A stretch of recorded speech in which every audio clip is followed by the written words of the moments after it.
কাচের গুড়ি দিয়ে এমন ভাবে আঘাত করা হয়েছে, তিনি কেঁদে কেঁদে বলছেন আমি তো কিছু দেখতে পাচ্ছি না। কি অপরাধ ছিল তার? তিনি সুদের বিরুদ্ধে আলোচনা করেছিলেন, এই তো তার অপরাধ। এখানে একজন ব্যক্তি এসেছেন বাঁশখালী থেকে, তিনি পর্শিয়ান আলেম, বয়স কমপক্ষে 60 বছর। আমি তাকে মঞ্চে আসার জন্য আহ্বান করছি। তিনি মাওলানা আবুল কাসেম, তিনি সুদের বিরুদ্ধে ওয়াজ করেছিলেন, বলেছিলেন সুদের টাকা দিয়ে কোরবানি করলে সেই কোরবান আল্লাহ কবুল করবেন না। এই কথা বলার কারণে আমাদের এই মুরব্বী আলেম ইমাম সাহেবকে এমন ভাবে গাছের গুড়ি দিয়ে আঘাত করা হয়েছে, তার দুটি চোখ, তিনি দীর্ঘ মাস পর্যন্ত, বেশ মাস ধরে তিনি চোখে দেখেন না, চক্ষুগুলো অন্ধ হয়ে গেছে, তার চোখগুলো নষ্ট হয়ে গেছে। তিনি এই চট্টগ্রাম মেডিকেল কলেজে কাতরাচ্ছেন। কোনো প্রশাসন, কোনো ধরনের রাজনৈতিক ব্যক্তিত্ব কেউ তার পাশে নাই। আমরা যখন এই কথা শুনেছি আমরা ছুটে গিয়েছি। বাঁশখালীর এমপি মুস্তাফি সাহেবকে আমি ফোন করেছি। এই সেই ইমাম যিনি কেঁদে কেঁদে মিডিয়াতে বলেছিলেন সুদের বিরুদ্ধে বয়ান করবার কারণে তার দুটি চোখের উপর তিনি এখনো কান্না করছেন।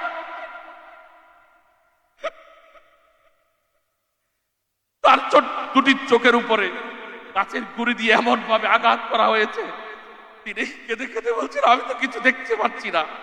কি অপরাধ ছিল তার? তিনি সুদের বিরুদ্ধে আলোচনা করেছিলেন, এই তো তার অপরাধ। আমি বাঁশখালীর এমপি মুস্তাফিজুর রহমান সাহেবকে ফোন করেছি। তিনি সন্ত্রাসীদেরকে গ্রেপ্তার করবেন বলে আমাকে কথা দিলেও 9-6 করছিলেন। তিনি তার ওসি সাহেব কামাল সাহেবকে বলেছিলেন, আমি কামাল সাহেবকে 4-5 বার নক করেছি, আসামি গ্রেপ্তার হয় না। মিঞ্জিরিতলা সরাল ইউনিয়নের শেষ পর্যন্ত আমি র্যাপিড অ্যাকশন ব্যাটালিয়নের শরণাপন্ন হয়েছি।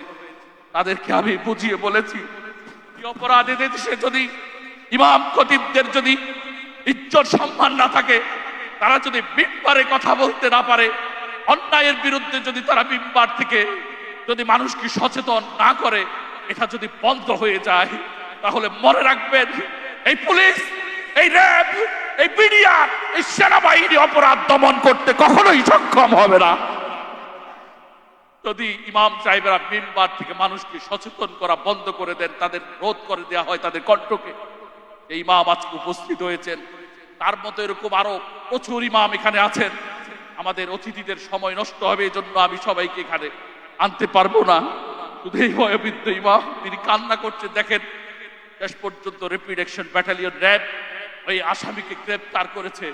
গ্রেপ্তার করলেও কি হবে, এদেশে মামলাগুলো দেখা গেছে অনেক ক্রিটিক্যাল মামলা, মাসের পর মাস চলে যায়, মামলাগুলোর রায় হয় না। এখানে ব্যারিস্টার মাহবুবউদ্দিন খোকন সাহেব তিনি আছেন, সুপ্রিম কোর্ট বার অ্যাসোসিয়েশনের সভাপতি। আমি চাই আপনি এদেশের বিজ্ঞ আইনজীবীদের একজন, প্রধানতম আইনজীবীদের একজন, আপনি এদেশের আইন কিভাবে চলবে আপনারাই ইচ্ছে করলে এটাকে মানে একটা এমন একটা পজিশনে দাঁড় করাতে পারেন, এমন একটা আইন আমাদেরকে দেখিয়ে দিন যে আইনগুলো ইমাম খতিব মুয়াজ্জিন খাদেম নির্যাতন করলে আমরা যে আইনগুলো খুব দ্রুত আদালত থেকে রায় নিয়ে আসামিদেরকে শাস্তির আওতায় আনতে সক্ষম হব। আদালত আমাদেরকে হেল্প করবেন। কিভাবে করলে আজকে আপনি এই ডায়াসে বলে যাবেন আমরা আপনাকে দাওয়াত করেছি।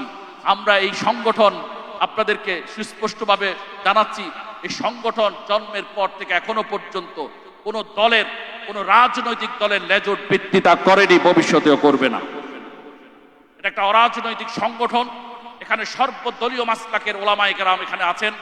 এখানে আমরা চাই ইমাম খতিব মুয়াজ্জিন খাদেম আলেম মাদ্রাসা শিক্ষক যেই টুপির হবেন, যেই পাগড়ির হবেন, যেই কালারের পাঞ্জাবি পরবেন, সবাই ইমাম, সবার পরিচয় একটাই, তারা ইমাম, সবার পরিচয় একটাই, তারা মুয়াজ্জিন খতিব খাদেম আলেম।